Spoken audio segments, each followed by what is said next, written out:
36வது దశకం పరశురామ అవతారం. మెట్టు సాంత్రానంద రాగం.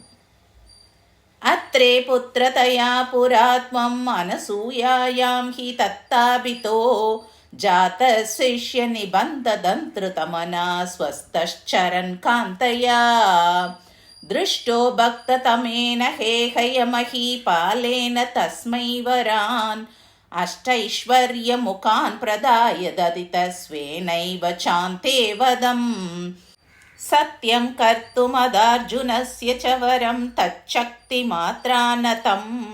బ్రహ్మద్వేషి తథాఖిలం నృపకులం హంతుం చ భూమిర్భరం సంజాతో జమదగ్నితో భృగుకులే త్వం రేణుకాయాం హరే రామో నామ తదాత్మజేష్వరజ పిత్రోరథా సమ్మదం లబ్ధాం నాయగణశ్చతుర్దశ వయా గంధర్వరాజే మనాక్ ఆసక్తాం కిల మాతరం ప్రతిపితు క్రోధాకులస్యాజ్ఞయా తాదాజ్ఞాతిక సోదరై సమమిమాం చిత్వా దశాంతాత్ పితుః తేషాం జీవనయోగమాపితవరం మాతా చ తే దాత్వరాన్ పిత్రా మాతృముదేస్తవాహృతవియత్తేనోర్నిజాతాశ్రమాత్ ప్రస్థాయాత భృగోర్గిరా హిమగిరౌ ఆరాత్య గౌరీపతిం లబ్ధ్వా తత్పరశుం తదుక్తదనుచచ్చేతి మహాస్త్రాదికం ప్రాప్తో మిత్రమతాకృతవ్రణమునిం ప్రాప్యాగమస్వాశ్రమం ఆకేటోపకదోర్జునః సురగవీ సంప్రాప్త సంపద్గణైః త్వత్పిత్రా పరిపూజితః పురగతో దుర్మంత్రివాచా పునః గాం క్రేతుం సచివం న్యయుంక్తకుదియా తేనాపి రుందన్ముని ప్రాణక్షేపసరోషగోహత చమూ చక్రేణ వత్సో హృతః శుక్రోజ్జీవిత తాత వాక్యచలిత క్రోధోత సఖ్యా సమం బిభ్రద్యాత మహోదరోపనిహితం చాపం కుటారం శరాన్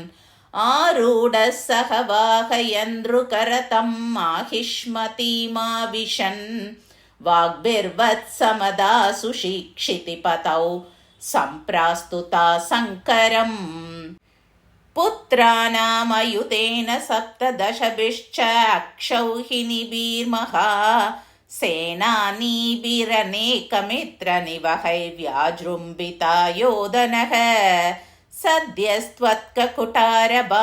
సద్యస్త్వత్కకుటారబాణవిదలన్నిశ్శేష సైన్యోత్కరో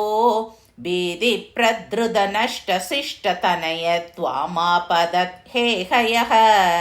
లీలావారిత నర్మదా జలవలల్లంఘేష గర్వాపహస్ శ్రీమద్బాహు సహస్రముక్త బహుశస్త్రాస్త్రం నిరుందన్నముం చక్రే త్వయ్యత వైష్ణవేపి విపలే బుద్ధ్వా హరిం త్వాం ముదా ధ్యాయంతం చిత సర్వదోషమవతి సోగాత్ పరం తే పదం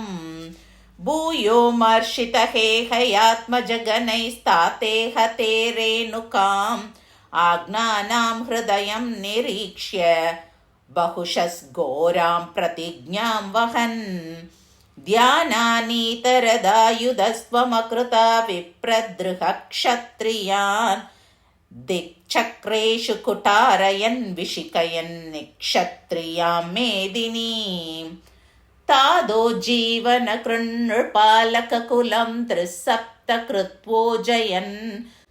సంతర్ప్యాత సమంత పంచక మహారక్తహృదౌకే పితॄన్ యజ్ఞేక్ష్మామపి కాశ్యపాదిషు దిశన్ సాల్వేన యుధ్యన్ పునః